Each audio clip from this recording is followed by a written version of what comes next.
everybody, it's your old pal JW with another episode of Horror Quickies. Today we are doing the reboot slash reimagination of Castle Freak. The original Castle Freak came out in 1995, I believe. Stuart Gordon directed it. It was a Full Moon Pictures release. And from what I understand, there was a little controversy at the time. The distributor, Kushner Lock, I believe, at the time, didn't want to release, or, sorry, my bad. I believe it was Paramount Pictures. Yes, it was Paramount Pictures who didn't want to release the film, and that eventually would lead to Full Moon and Paramount Pictures separating from their longtime distribution deal, with Paramount Pictures actually hanging on to the rights for a real long time until Full Moon got them back like in the late 2000s or something like that. I could be wrong about the actual timelines. Anyways, this is pretty much taglined a bold reimagining of a horror classic. Now I'm going to be honest with you, I did like the original Castle Freak, which starred Jeffrey Combs, Barbara Crampton. I liked the film. I did think it was a good film, but in all honesty, I don't hold it as like a holy relic or something like some people have.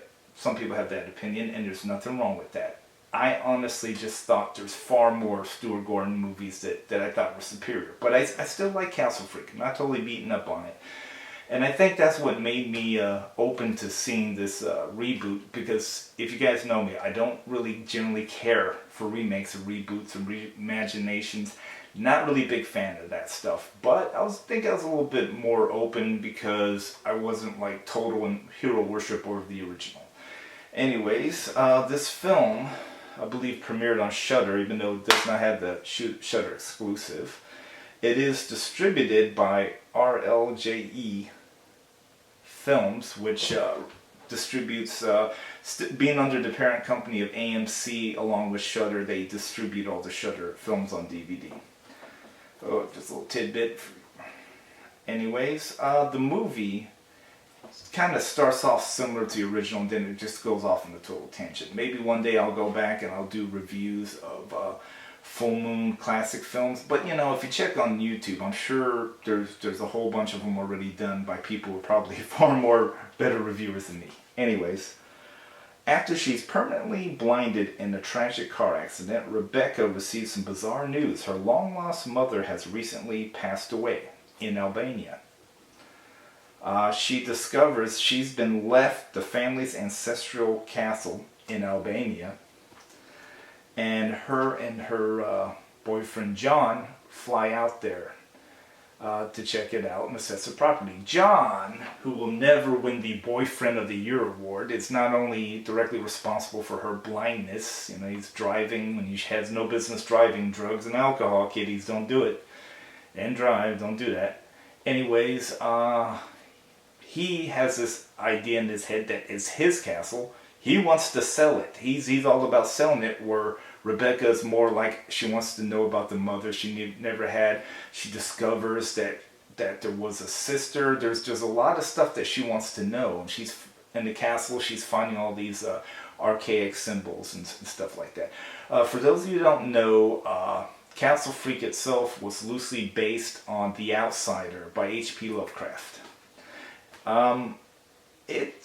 It starts out pretty good. I'm going to be honest with you. The cinematography is well done in some parts of the movie, and in some places, I don't want to use the word stagnant. I just feel like certain scenes can be opened up. For instance, I don't know if maybe it's production reasons, but you don't actually see a whole lot of the castle. You see a couple of rooms, a little bit of staircases.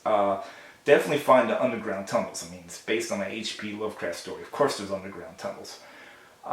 Anyways, I just felt like it needed to be opened up, because even though it's a castle on a huge estate, I feel like they don't take advantage of showing you that, cinematography-wise. But, you know, I'm not such a great cameraman myself, so, you know, this is just two bits. Anyways, when they get there, turns out John has invited their friends. 4 friends, one of them known as the Professor, and he it's stated that he goes to Miskatonic University, which, as you guys know by now, is I believe it's a web series on the Full Moon streaming service. So there's kind of like a little lean into that. I will give them credit for the fact that they really push H.P. Lovecraft more in this one than I feel like they did in the original, ironically, starring Jeffrey Combs. They really get into a lot of that. And like the first one, the blind girl, Rebecca, hears. She knows somebody's in the walls, but nobody believes her. The professor believes her. The professor studies necromancy. They find the Necronomicon, and basically he helps her to try to discover what's going on, while he has his own purpose for doing so. Meanwhile, scumbag boyfriend John, you know, he has some infidelity with the one lone female friend that shows up. Chaos ensues as sex and violence, and I mean like sex. I mean like Red Shoe Diaries, you know, edited version of the XXX movie Pirates kind of sex. Now, I'm not against it. I'm not against nudity and sex in films. It just, I feel like the story still has to be good, regardless if you include those things or not. But if you're going to watch this movie and you expect nudity, you'll get it. You'll get your nudity and sex. Anyways, the film itself has a lot of issues. Things kind of start off fast when the friends kind of show up and the castle freak starts killing people, while Rebecca and the professor are discovering who the castle freak is and the history of the castle and possible destiny prophecy.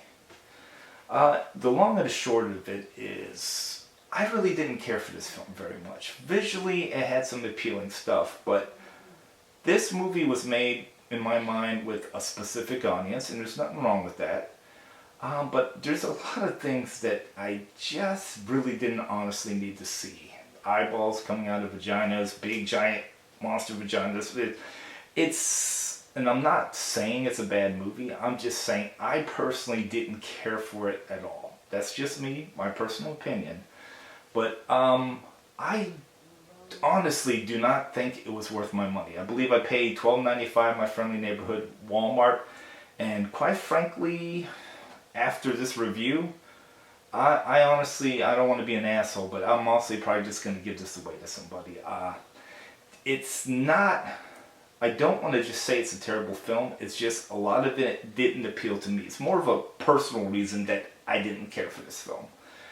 The ending itself kind of answers most of the questions. There is a post-credits scene that links it to the Miskatonic University series on Full Moon and features a character from Reanimator. I don't want to do no spoilers, but like I said, my final assessment, I just didn't care for it. I'm not going to bash the film. I might have poked fun at some of the stuff that bothered me, but I like to think I don't bash films. Long story short, I personally do not think this is worth my money. Now, disappointing, there's of course the play button, scene index, and setup for subtitles. There's no behind the scenes. I'm going to be honest with you, I really don't like it when a movie like this, even though I didn't like the film, special effects, makeup, blood and gore, castles in Albania, and you don't even do a making of the feature. That kind of bothers me, but then again, it's just my opinion. Anyways, that's all I have for y'all this time. I'll see you next time on Horror Quickies.